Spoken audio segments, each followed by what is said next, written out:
Welcome to Podcast Fandom Premium. I'm your host, Nina. And I'm Kaylee. And we are back to discuss Itaewon Class. We're going to be talking about episodes 9 and 10. I am so excited to talk about this because if I talk about it, I can watch it. Mm-hmm. And these two episodes were great. They were. I don't remember much. We literally just watched them 2 days ago. 2 days ago. Not yesterday, day before yesterday. We watched a ton of One Piece afterwards, and also it's just been, I don't know. You know me, I forget things. But I do remember I really, really liked them. Okay. I remember some stuff. Okay. Well, they were amazing. Even though Kaylee doesn't remember, we got... I'll remember when we talk about it. Alright, well then let's talk about it. I feel like there was something I had to say. Oh, did I send it to you? I don't think I did. I saw a video of Park Seo-joon, and he does not have this haircut. And he looks amazing. Like, he's a handsome dude, but that haircut in Itaewon does nothing for me. Like, I feel, like there's sometimes I see people that I think is attractive with a hairstyle that I'm like, that does nothing for them, but they're attractive. Mm-hmm. Then sometimes the haircut, I think, makes them look worse. You think the haircut makes them look worse? It overshadowed the beauty of that man. I could not. It was just me. Really attractive. I don't mind the haircut. I don't like it on other people. I think it looks worse on other people. Yeah. Because he's handsome, I think it looks fine on him. Okay, fair enough. I will say that, again, I'm very much looking forward to him in the Marvels. Oh yeah. Next year. I don't watch much Marvel stuff, but you should still show me. Yes. Movies, even if I'm not watching the movie. Yes.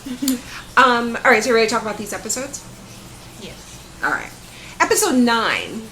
They're in their new place, their new bar, and we had forgotten to talk about this before, but there was a woman from the neighborhood who. Mm-hmm. It appears that this older lady, this Ajuma, and it appears that she is like a loan shark of like the neighborhood, but they're like she saying like don't borrow money from her. Yeah, but like so when they have bought that building in the last 2 episodes we covered, and they were like outside cleaning and stuff, she was like, "You fucked up because this neighborhood like." This building itself is haunted, like, or doomed, bad luck, because every business that's been here has failed, and this whole alley of like businesses, nobody's doing well because nobody's coming here. And it's still in Itaewon, but I guess it's just like not in a central area where they were before. So this woman makes an appearance again in these episodes, which we'll talk about, but we didn't mention that before. But yeah, so they're in their new place, and Yisao's doing her social media thing with getting the other employees. She's doing like a live stream. And Saeroyi don't know. I feel like this would be like if I just pulled out my phone and started live streaming and held it up to you and be like, "Hey, hi," and you'd be like, "What?" No, I know how to live stream. I'm better than that. I wouldn't. He was just like, "Oh, hi, come eat." Like, he had no charisma or anything. And then in the chat, somebody was like, "Good thing he's handsome." So it's okay. Someone in the chat said you two should date. Yes, and I was like, same. Hard agree, girl. Yes. I was like that DiCaprio gif. I was like, yes, do that. So we've noticed that K-dramas do this a lot. At least a few that we've seen, where the previous episode ends with something and they don't show you where in the timeline that scene is occurring. Mm-hmm. So then when you start the next episode, you're like, you don't know if the scene ended and what happened in it is going to remain off screen and you're going to be filled in later, or what. So the last episode ended with Yi-saw visiting Jang's office. And then this So when this episode began, we thought the meeting had happened and we weren't going to see what happened. But they do take us to how the meeting came about. Right. So he was given a seminar and he was done, Jang, and she raised her hand to ask a question, even though they weren't taking questions. And she basically trolled him. She was just like, do you think that there can be a restaurant now that will one day be better than yours and take over? And she was just trolling him real hard. And so when she left, she was leaving, he had Mr. Kim invite her upstairs. Right. Just talking about Mr. Kim reminds me of almost everything else that happens in these episodes. He's a messy bitch. He is such a messy bitch. This is all his fault, by the way. We'll get there. So Jang offers Yi-sao a job, and she's like, no, I want you to want me for me. She's like, when you want me for my talents and not to get back at my boss, call me. Then it was like, I guess like at the time, like I wrote this in my notes and I was like, I don't know if this will be worth talking about, but I guess it does play into what happens later. Geun-won gets into a fender bender. He's not paying attention and he hits this other man's car. And then he does all his problems. He just literally throws money at it. Yeah. He's like, I'm in a rush. Just how much money will it take for you not to call the cops, basically? So Saeroyi has to pay taxes, I think this is what's happening, on the money he withdrew. Yeah. Because it's like your income. So it's not like it's like, okay, you got that income, but you got to pay tax on it. And, yeah, I guess it's a substantial amount of tax because he did withdraw a large sum of money. But Hojin is like, I have an idea. And the idea is to incorporate, to start his own business, his own little LLC. And they kick around names. In the group chat? Yeah. In their group chat. I forgot about that. And you know, they did it, the way they did it was they showed all their like little profile pictures for the group chat on the screen. Like there. And my eyes immediately was like, the black guy better be in there. And he was. He was. So I don't know that they ever told us what the name was. It is. It is Itaewon class? No. Or IC? I thought you meant... Of the company. I thought you meant the name of the group chat. No. It was just... the name of their group chat. Group chat. That's so boring. Yes.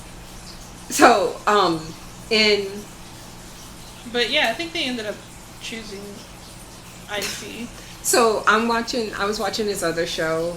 I told you about it. It's called P-Valley, and it's about a strip club in the deep south, town in Mississippi. And the strip club is called the Pink, but as Southern black folks do, they call it the Pank. Just like the king on The Walking Dead, we call him the Kang. I thought you were gonna do a thing where like black people add an S at the end of the that too. That's how they're gonna say the Pinks. The Pinks. The Panks. But so in that I laughed because I'm trying to remember the name of it, but like there was a bouncer who stopped working there, but then they had an emergency, I think because of COVID. So they were like, we have to like do some changes so we can open again, and they were like all hands on deck. And the guy who didn't work there anymore showed up. And they were like, what are you doing here, Diamond? And he was like, I'm still in the Pink Pussy group chat. He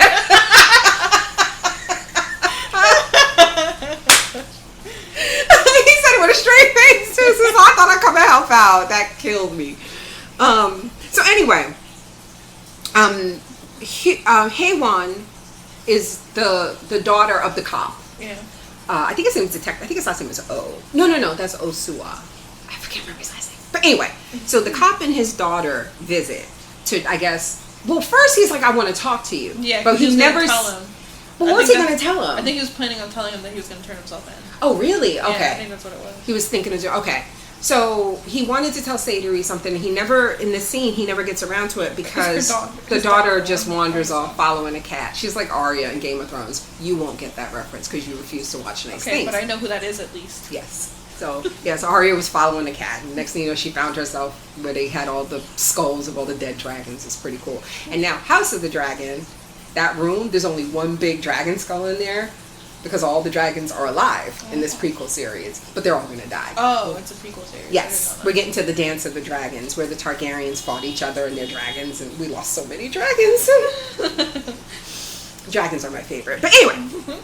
So they visit, she gets lost, and Miss Kong was coming to visit. Is her name pronounced Kong? It's Kong, right? Kong, yeah. Because there's been times where we say Kang, and it like bothers me so much because Kang is like just more natural for us to say, but I know it's pronounced Kong, so I always say Kong first. But yes. then, like, then we just say, but don't feel bad. Don't feel bad. We are gonna talk to my friend Julie, who's Korean, whose last name is Kang. And I think she says Kang because one of the villains from the Marvel Universe is entering the MCU from the comic books. And he's called Kang the Conqueror, Kang. And she's like, yes. So she's like, want all the merch. Also, there's this thing, like, y'all are just getting education, and black folks. But there's this thing where, like, I don't know if you heard of Hoteps, but they're like black folks who, they have like a certain beliefs of things. And one of the things they always preach is like, we used to be kings and now we out here still being a slave to the white man and stuff like that, right? So black people online, we now jokingly do, for instance, the black people that are in the Game of Thrones prequel series, next week there's going to be a wedding, and so they've already released photos. So it's all these black people in these medieval garbs with the white hair because they're Targaryen, half Targaryen. And we're like, we was Kangs instead of kings. We just say Kangs. We put an S on the end. So I know we say Kang, but I really do think Julie says Kang. I have to ask her. Because anyway, Taehyun TXT, his last name is Kang. Yeah. But if you're I don't think if a Korean person is like saying it to other Koreans and speaking Korean, I think they say Kang. I don't think they would say Kang. But I think it's one of those things that people of color tend to do in the West. We accommodate. We let Westerners say our names in a way that's easy for them to just not rock the boat. Yeah. So you'll find a lot of like ethnic names are not pronounced the way they should be, but in general, in Western society, people just do it. There's a streamer, her name is Yvonne, and it's like spelled Yvonne. She's Asian. Everyone, for almost her entire streaming career, everyone, including her close friends, called her Yvonne, and she never bothered correcting them. Really? And it was only like recently that she was like, she mentioned it's actually pronounced Yvonne. And everyone's like, what? And all of her friends are like, what? Okay, but also that's crazy because black people, that is Yvonne. Yes, Yvonne is a name and it's spelled just like that. And we do a hard E, a long E, Yvonne. It might be Yvonne instead of Yvonne. Yvonne, yeah. And I can't believe people wouldn't know. They must not be white. I mean, black. They're not, they're all, like, her and a lot of her friends are Asian. Yeah, see? We would have told them. Why are you calling her? That's not her name. It's Yvonne, okay? But everyone just, it says Yvonne. That's interesting. So Miss Kong shows up, and they eventually find the daughter. She finds Miss Kong. Because she was chasing the cat, she left her phone, she got lost, she got turned around. And she just coincidentally ran into her. And she couldn't, yes. And then she basically tries to hook up her dad with Miss Kong, which still might happen. So, and I have here in my notes, a heart, love story side plot, question mark. But the cop realizes they're being watched, and he tells them, I gotta make a phone call, you guys go back to the restaurant. Saeroyi, his daughter, and Miss Kong, he goes to confront the photographer and ends up beating the photographer's ass. Now, the photographer was not Mr. Kim, was it? It was somebody he hired, right? Probably. I feel like it was like a younger guy than Mr. Kim. I don't remember what he looked like. But he got his ass kicked. Yes. And they kept the camera. Yes. And so they go back to Tambam and they see that there are all these photos he was taking photos of them, but they know that she was the target because they're photos from the past, and it was just for that day. So he was like, he must delete them daily. So it's probably not the only day he was following you. So now she knows that she's being tailed, most likely by Jang, right? Mm-hmm. Okay. So then, I guess the guy snooping came back and was like, I got busted. So Mr. Kim came to Jang and was like, she knows. And he was like, it don't matter. And I'm like, when will it matter? The tension. I was like, how you bring your ass to work every day, knowing you trying to take this man's business, and knowing he knows you know you're trying to take his business, and now he knows that you know. It's too much. I would quit. My anxiety couldn't take it. So, Mr. Kim tells Jang they were meeting with this guy who was an ex-cop from Pajin, which is the neighborhood where all the shit went down 10 years ago. 10 years ago. Mm-hmm. And so, so he learns that, and then and Osuwa is standing here the whole time, so she's hearing a lot of this shit for the first time. Yeah, because she was gonna leave, and he's like, no, you could stay, right?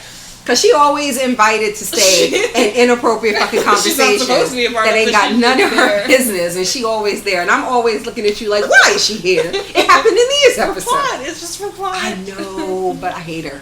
I don't know why I went from because I'm rooting for the other girl. Nico. Who was he growling at? Stop. Go back to sleep. Stop it. So, but she got her feelings hurt because Jang told Mr. Kim that Yi Sao is just like him and he wants to hire her. Which I believe that. I believe that it's not just about fucking over Saeroyi. Yeah, you can tell he was like... Yes. He was like, okay. And he just thinks that everybody's can be bought like his son does. Mm-hmm. So, in the hallway, Osuwa asked Mr. Kim, what's up with that? Why are we hiring her? He's like, mind your business. He said, we just to help. And then, here's where he makes this mistake. Now listen, this is so fucked up. And the fact that it's not addressed is honestly making me feel like maybe we're going to find out later there was a reason for this. But fucking Mr. Kim tells Geun-won, go to the restaurant, go to Tambam and offer her a job. Offer Yi Sao a job. And I was like, why would you send... Jang wasn't planning on having his son do anything. I'm pretty sure he was just gonna... As far as we knew, it was like HR was gonna call. Mr. Kim himself was probably gonna go there. Right. He just passes it on to who his son. Told you to tell the fuck up? Why is this a good idea? It wasn't, as we'll see. But it's so ridiculous. It's so... Why? That I feel like there has to be a reason either we're missing or it's going to be revealed Mr. later. Kim's planning on overthrowing the entire company himself. Because like we were both like, why is he sending him? And then when shit blows up, he doesn't get in trouble for it, which is so weird to me. Because I would be like, who fucking told you to go down there to begin with?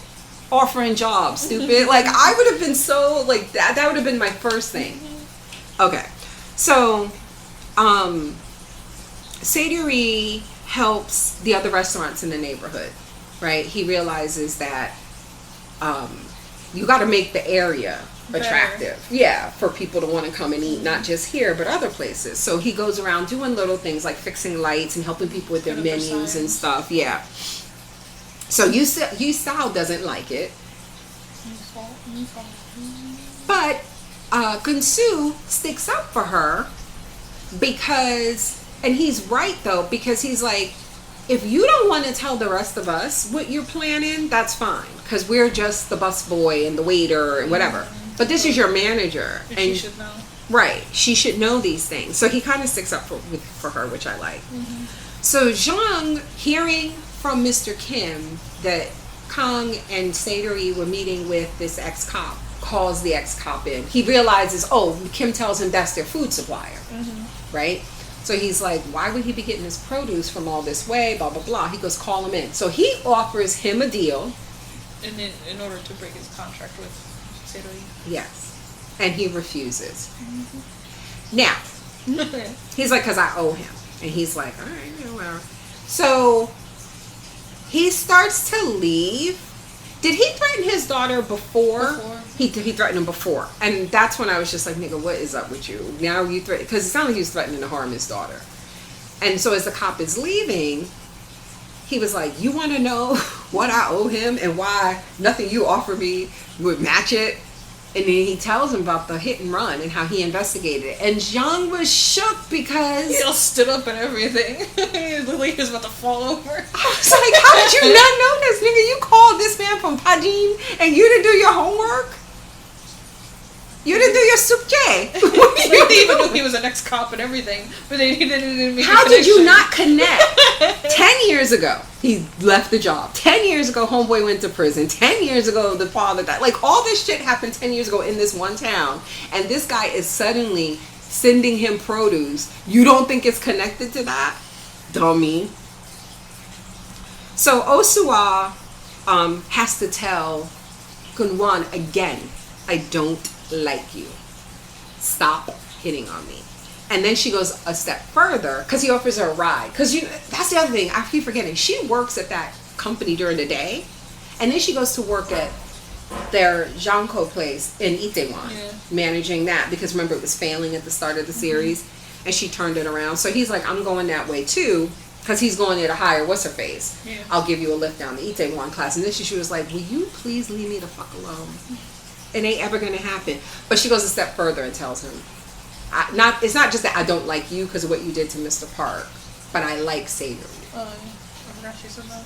And I was like, you, the cop, y'all are all telling y'all are showing way too many hands. These motherfuckers is crazy. So,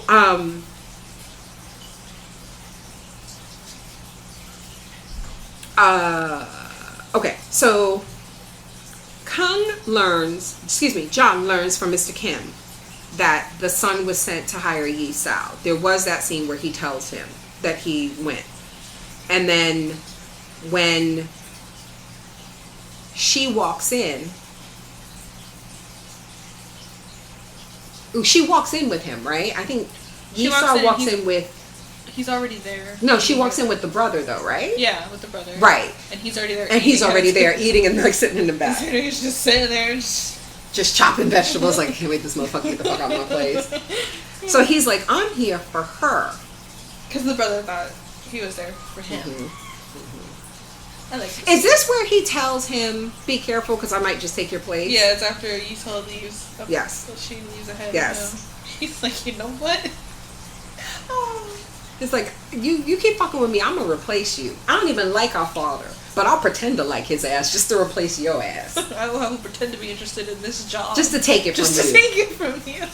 You keep fucking with me.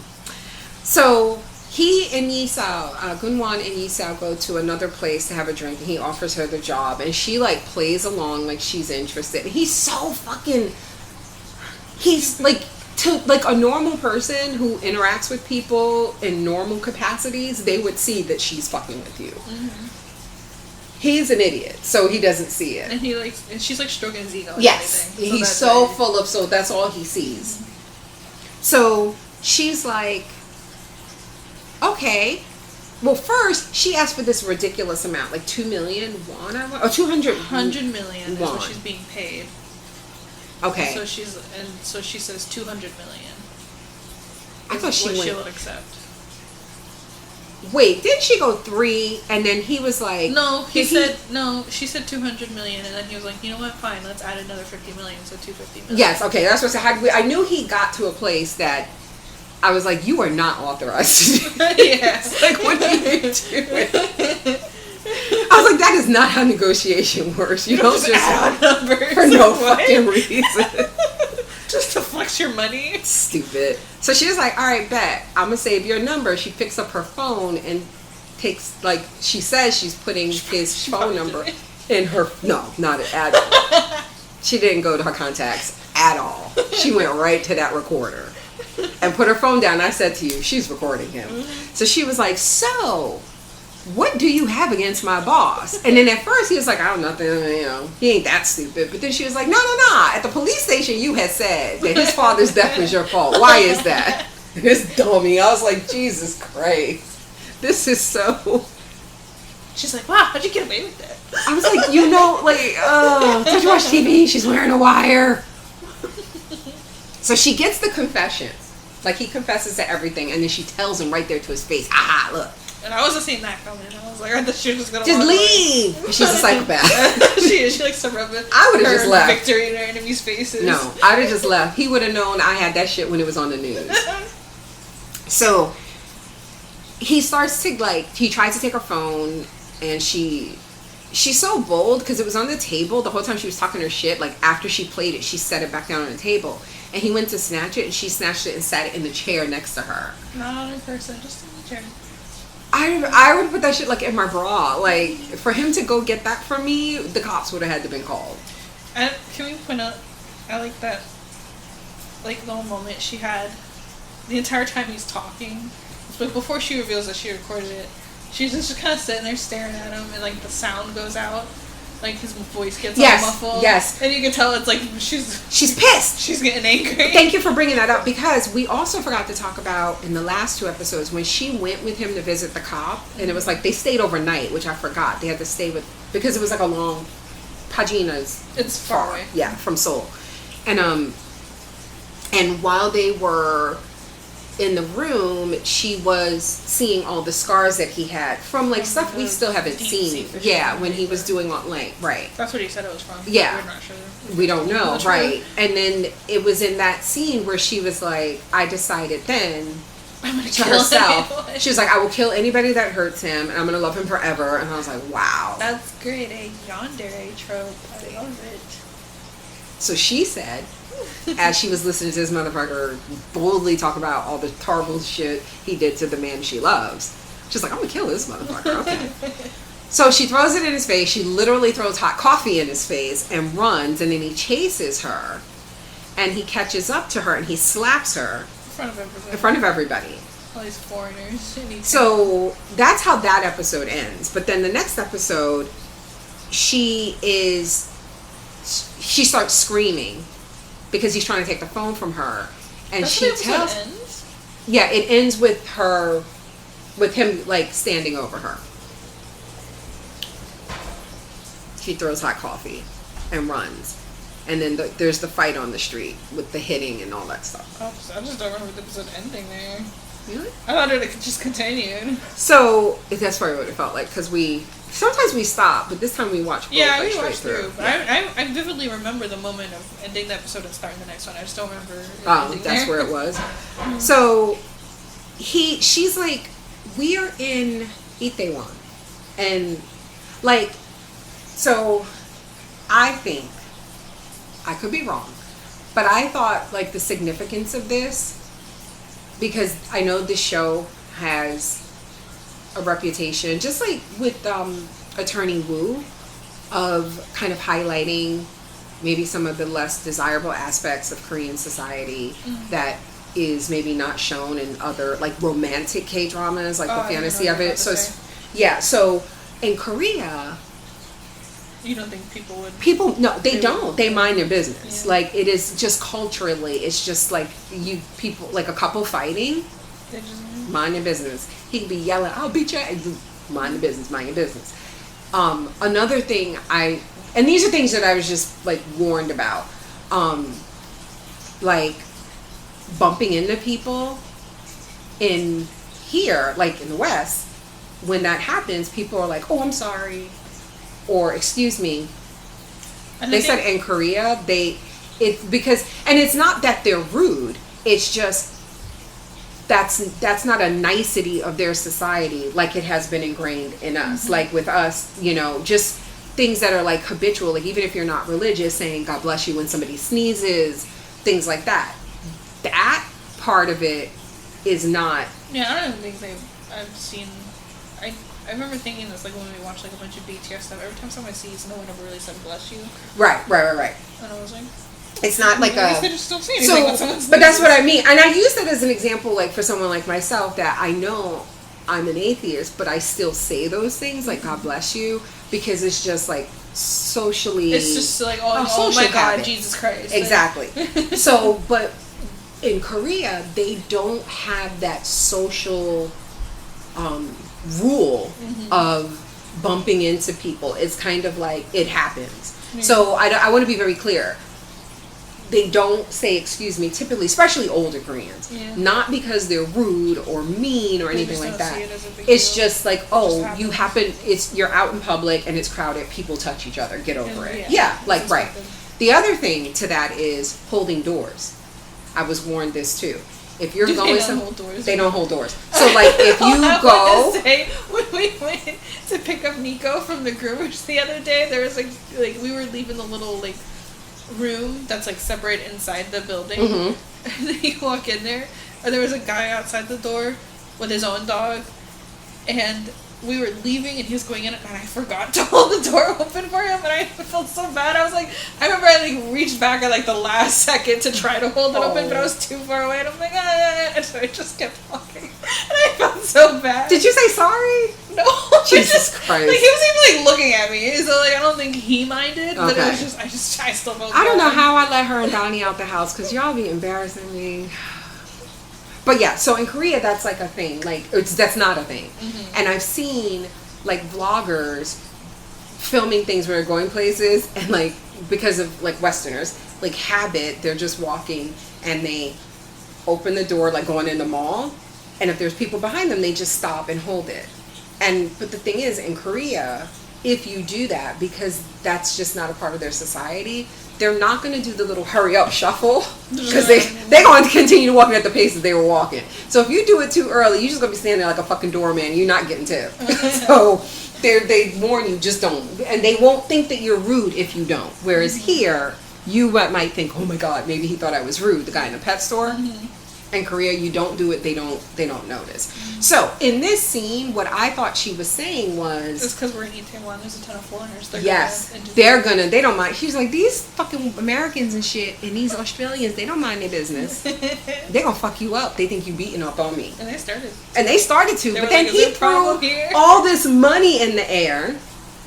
And then they picked up the money, and I was like, you motherfuckers. But then, when the cops came, and he tried to run, they were like, we're going to take your money and send you to jail. And it was so funny, because one of the guys that was stopping him from running, he had money in his hand, the wand still in his fist. And he was like, you ain't going nowhere, and I got your money. I was like, that's a Westerner for you. I was like, that motherfucker from New York. That working thing isn't all right? No. Okay, good. So Saeroyi shows up, and he doesn't hit him, right? Like he does hit. Does he hit? Yeah, well, yeah, he does. Because I think we don't see who it is, but someone comes up and punches him off of her. That's right. That's how it happened. But then after that, right? Well. That's right. And he, so he gets arrested for that. Because I remember when it happened, we both cheered. We were like, ooh, finally someone hit him. And I was like, oh, it's Sadie. Of course it is.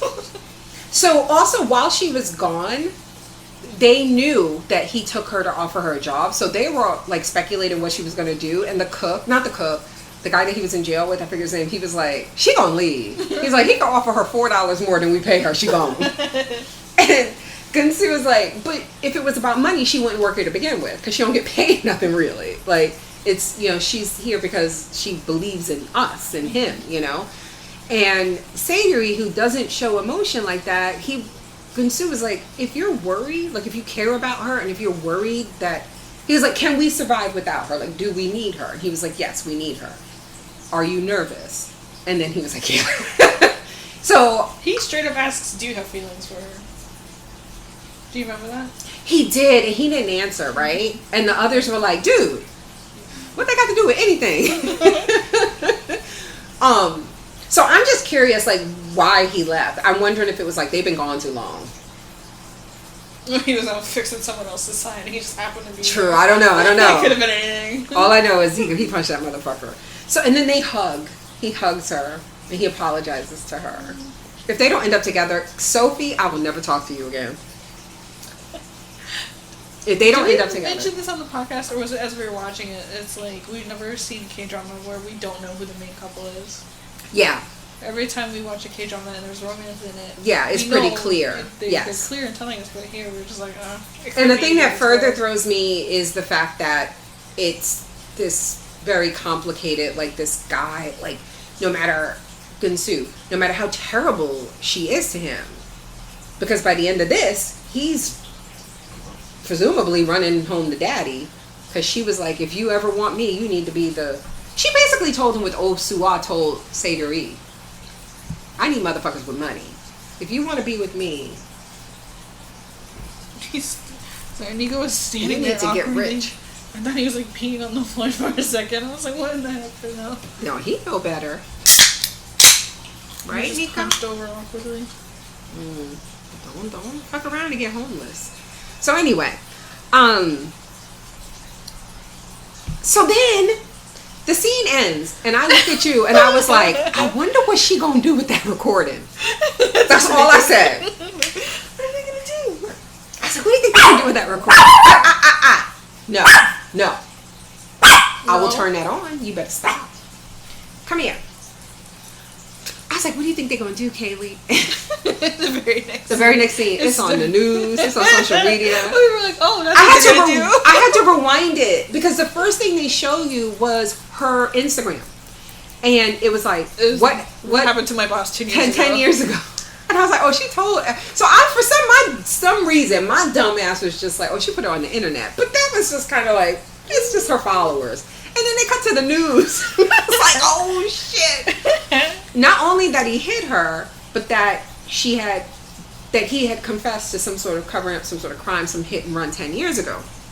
But it's interesting because like all of the immediate fallout was about him hitting her in the fight with her. Mm-hmm. It felt like nobody was really talking about like, what was this crime we talking about? Murder. Like not at first. So you and I were just like, do they not care? Do they not believe that part? So Jang beats the shit out of his son. Just like 3 slaps. Nah, it felt like it was more. I feel like maybe he was getting slapped for the scene started. I don't know. But by the end of it, his face was fucked up.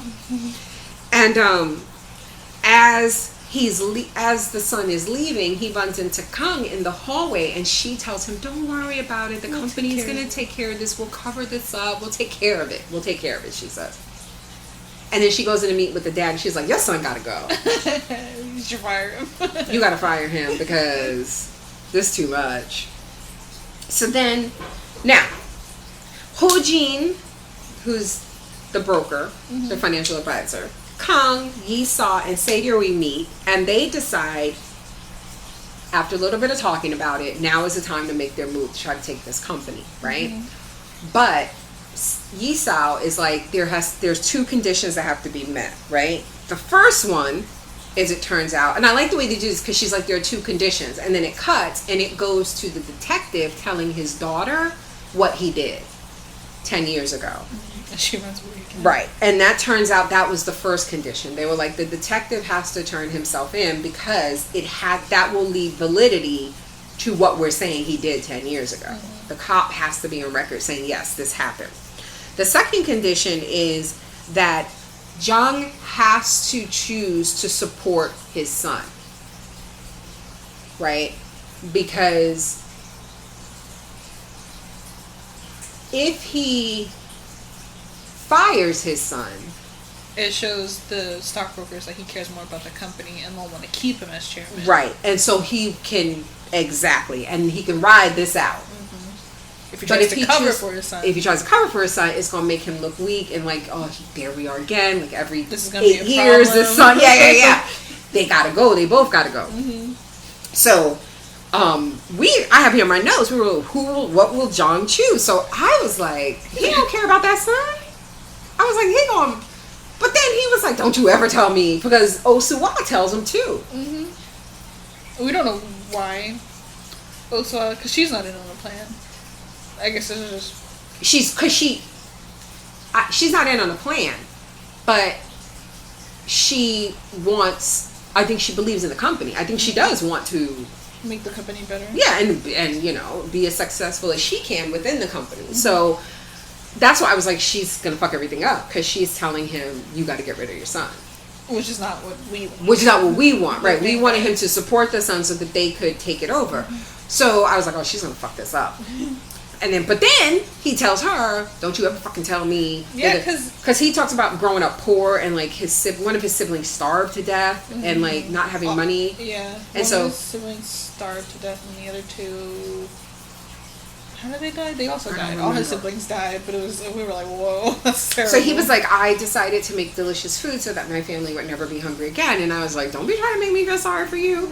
And so he was like, don't you ever do that again. And she was like, my bad. But I want to say, before this episode started, you don't watch the previews. Right. Every time the episode ends, but I do. You watched the preview for the last episode. Yes, because I was so desperate to continue watching, even though I knew we had to record first. Mm-hmm. But I watched the preview for was it episode 9? We're on 9 and 10. Yes. So you watched the preview for episode 10 after episode 9. Yes. Yes. So I watched it and I saw like scenes of him being like, "Don't ever tell me to betray my family again." And I'm like, what? What? So, like, I could kind of tell, like, where he was, like, where that scene was going when it came on. I'm like, I know. You're like, he's going to choose that company. And I'm sitting here like, that's not what he said in the preview.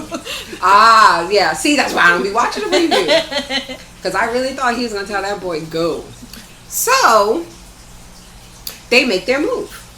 They're like, because, also, and I had missed this before, his secretary is in with Kang. So she was telling, like, there was a scene where he was talking to Osuwa, and I distinctly remember he was there with Osuwa, his son, and Mr. Kim. And he dismissed them, and she started to leave, and he was like, no, you stay behind. And that's when she... Right. He told Mr. Kim, tell the secretary to bring the tea. Bring the tea. So when the secretary brought the tea in, I remember thinking, I didn't say it to you, but I just remember thinking, this is odd, because the stuff they were saying right when she was in the room was the kind of stuff that I was like, this is typically in a show, they would make a show of being quiet until she left. Mm-hmm. And I was like, they let us hear this secretary, or see this secretary hear this vital thing. And I had forgotten or didn't pick up on what you had said earlier, was that they had already established that this woman is a snitch for Kang. So my thinking was just like, that was just an odd choice. Direction choice. Okay. And I forgot about it until I saw the secretary, and I'm like, there's got to be a reason the secretary is like here in this scene, and then just like leaves. Like, they didn't even like focus on her. She was just there, and then she left. And then right at the end of the scene, though, you see a woman's hand outside the door on the phone texting Kang and saying he wants to protect his son. Yeah, so that's why they decided to go for it, because she heard him telling Osuwa that, but now it makes sense why he did that. He wanted her in the room to hear him say, I'm going to protect my son, so she can go give Kang. As a matter of fact, the thing he said, now it makes, was the thing he said that I thought, why would you say that with the secretary in the room? He was like, Kang, he said she wouldn't betray him. Mm-hmm. So when she goes back outside, she says he's going to protect his son. He doesn't think that you would ever turn against him, right? Because of the votes in the boardroom. That makes sense. Anyways, I was gonna say, sorry, the bird outside was distracting me.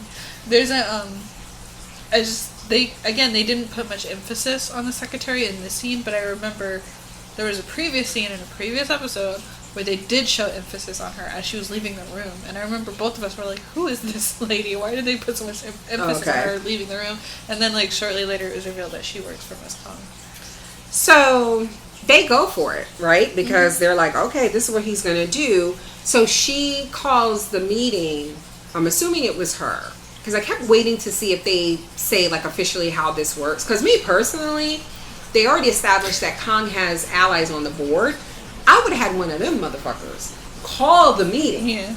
And then make it look like it wasn't my idea. Right. And then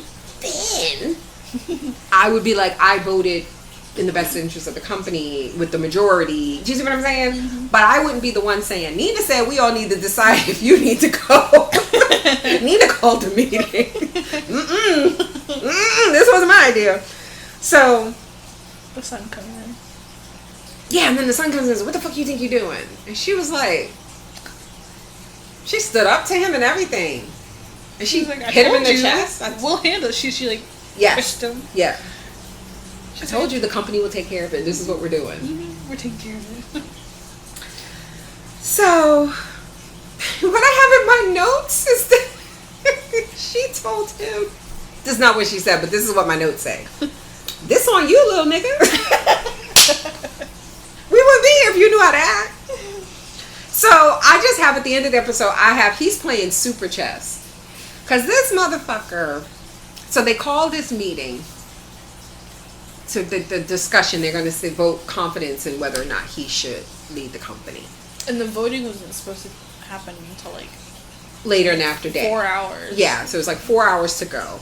And Jang is in his office with Osua and Mr. Kim, and his son is there, and his son comes in and he goes, I know what the attorney told me to say, I'm going to head down to the prosecutor's office. Mm-hmm. And he's like... This is when he said, did that say Chairman Kong? But it said Attorney Kong. I thought, yes. So when Geun-won walks in to tell the father he's going to go to the police station, he goes... I'm going to tell them what Attorney Kong told me to say. Attorney Kong told me to say. I thought it said Chairman Kong. Because before that, there was the word Chairman on the screen. Yes. And so I thought... Is this the way they're telling us that she's the chairman? He got voted. So I had to rewind it, and it was Attorney Kong, and that makes sense because they were like, we got to differentiate between the names. Yeah, it's like not even the same Kong. So he tells his son, I've always been rough with you. I've never given you a proper hug, and he hugs him, and his son is crying. You're like, what's going on? I was like, I literally said to Kaylee, I was like, I am confusion because I couldn't. I was like, and I even asked you, I was like, is he sincere? You were like, I think he is. And I was like, wow. What I remember like thinking, I didn't tell you this, but I remember thinking to myself, I think he's sincere, but I don't believe it. Right. It's hard to believe. I was just going to say, that's the thing, where the acting I can't felt sincere. Nothing about the scene played like he was fake. Yeah, it seems so And typically in shows, they don't do that. Mm-hmm. To let you know that it's fake. Right. Which they don't need to do. So much more interesting when you don't. And so they had the actor play it like it was all genuine. And maybe it was.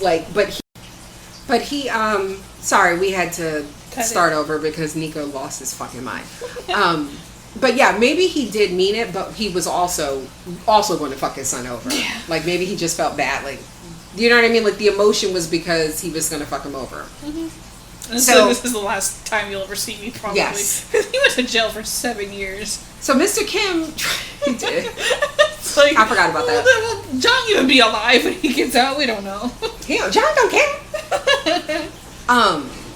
So he tells Mr. Kim to drive him to the prosecutor's office, and he's like, "We gotta go." And Osua is like, "But the vote ain't for 4 hours." And he just looked at her. And she's like, "Oh, okay, where are we going?" So this motherfucker called a press conference, and he stands up there and basically tells them that he did not know that his son had done that, and that his son confessed to him that it was true.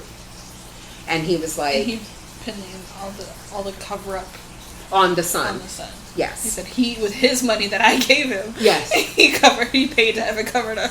And this is another thing where we talked about this before, where high profile Koreans, when they have negative press about anything. Sorry, my dog was an asshole again. But anyway, prominent Koreans in the press, when they have negative press about anything, yeah, they give like these apologies where it's like we've seen it with like K-pop idols. They'll be like, "I'm sorry to my fans, the label, anybody who ever met me, anybody who has the same name as me, my country." It's less that they're apologizing for what they've done and more for the inconvenience. The inconvenience of like that you even had to think about my dumb ass doing this dumb shit. Nico, stop! Nico, stop it! Shush. I'm gonna put the barky thing on, but you know what I mean. Yeah. They're like, "I'm so sorry for you to just know that even my if it's dumb not ass." True. Yes. Like if it turns out to be like false rumors, like I'm sorry you had to see that. I'm sorry that you even think about me possibly doing some bad shit. Nico, you're gonna get put out. Stop. So anyway, I'm sorry, guys. So yeah, so his son, then it's all over TV, and his son sees it on the TV when he's on his way, and then he's like, pull over. And Mr. Kim is like, I'm taking you to the prosecutor's office. So he was sitting into a red light. He jumps out the back seat. This is some My Name shit. I was like, where are you going? He starts running. So then I was like, I think, did I ask you on the last podcast about like redemption for him? Yeah. So I thought, holy fuck, is he gonna go to Saeroyi for and just like hide out in their pub? That's what I thought. I totally thought that's. But I was like, Saeroyi don't fuck with him like that. He's gonna be like, no, nigga, you gotta go to jail. You know, I just got to come up with a new plan for your dad, which is basically what happened. So he gets sentenced to 7 years. My God, this dog. Okay, so yeah, he gets sentenced to 7 years. I'm trying to think of like how it ends. When he's running off, we think he's going. We don't. Really know oh, exactly where he's going, good. Yes, he ends up showing up outside the press conference when it ends. Remember? Oh yeah. He ran off. I'm sorry, I had skipped ahead to him getting sentenced. But yes, he runs out the car, and we were like, where the fuck is he gonna go? He ran to where the press conference was just in time to see his dad get in the car. They make eye contact, and then he admits to everything his dad said. Because the press see him and go up to him. Mm-hmm. Like, is it true? They're like, they give him the opportunity to defend himself. Like, is it true? I'm like, fuck no, it ain't true. As a matter of fact, I told this man 10 years ago, maybe I should just take responsibility. And he was like, no, because we already sent the man to jail for this. Like, no, we would all fucking go down. You hear me? Me, him, the company. Shit. But anyway. He stands there crying as he's like, you know what? Yeah. It's true. And I'm like this, and at this point, I just start feeling bad for him. I'm like, oh my God. I mean, 7 years. This is just his life. Like, what? So then, Saeroyi tells all of them, like, as this shit is going down, like when they were about to do, when they were, you know, before we knew that their plan wasn't going to work, he told the younger brother, I'm trying to destroy your father. And I don't want to stop. And so that's going to be a problem for you. Like. And this entire time, I'm thinking, why would it be a problem? Like, why should he care? He doesn't like his family. He doesn't like his dad or his brother. We know he doesn't want anything to do with his company. True. So I'm like, why is this even like an issue? Why is it becoming this little plot line? I mean, because even when they're problematic, your family is your family, I guess. I guess this is what they're trying to say. I don't know. But, so he runs off. Gunsu runs off. We don't see where he goes. We don't see where he goes. I think he has to end. But he's remembering things that Yisa said to him, and one of them she said was, if you want to be with me, become the leader of Janko. So I was like... She's like, maybe I'll take you seriously. He's going to take some economics classes. I don't know. But then... So Miss Kang gets transferred to Pajin, to the Pajin office. I mean, that's where the ex-cop was. She need to go help raise that little girl, and her daddy in jail. So is he in jail? Did we ever see him turn? I don't know. I just know now that the thing went off. Sorry. Now that the plan has kind of changed, and there's not getting rid of him as chairman. Is he still going to turn himself in? Because that's like. I think he did. I think he already did it. Oh, they didn't show us. Because the last we saw was Kong comforting his daughter and them outside when they went to go find her again. I think this last time. No. But I think it was when they were talking about like the whole fact that he was going to go to the prosecutor. Like that was the thing. The first thing they had to do, he turned himself in because that had to start everything. Yeah. Like it had to be more than just this recording. It had to be details, and the cop had that. And see, and I think they did that thing again. Remember where the four of them talking was the first thing that happened, yeah. But they showed it to us after she told Jang, you got to dump your son. Okay, so we're gonna put this podcast to bed because my dog's being an asshole and it's stressing me out. But I think we talked about the main stuff, right? We were in the middle talking about the ex-cop and how I wasn't sure if he ever turned himself in. But I guess so. Oh, but the other thing is Kong gets sent to Pajin and she basically literally passes the baton to Saeroyi and tells him, you gotta take this motherfucker down. She was drunk. The financial guy who's drunk. He left. He go to the bathroom. Their faces are all red. Oh, and Saeroyi went to his dad's grave That's how they and had a drink. Yeah, and he said it still the alcohol tastes bitter because he hasn't got his sweet revenge yet. I hope this isn't one of those revenge stories where he gets his revenge and he's still not satisfied, and it's like, was your revenge really worth it? He better sip that shit. It better taste like grape Kool-Aid. It better be. I want some sweet ass. Yes. I hate it when a character gets their revenge and it's like, I guess that wasn't what I needed all along. No, that wouldn't be me. I'd be so satisfied after revenge. Are you kidding me? Like, that motherfucker's in jail. I own the company, and Jang is dead. Lovely. The cop's in. He's like, I like the cop, but he had to pay too. I think he feels like like the personal responsibility of it all. Like, people should take responsibilities for their actions. You know. All right, so that is it, you guys. Thank you for listening. More K-drama goodness coming up with Extraordinary Attorney Woo, and anime action coming up as Kaylee and myself and John will be covering Ranking of Kings. Plus, Donnie and I are starting a new series called Severance. I watched the first episode last night. It's a complete mindfuck, so I'm in. Still covering House of the Dragon for free and She-Hulk over on Premium, so lots of good stuff.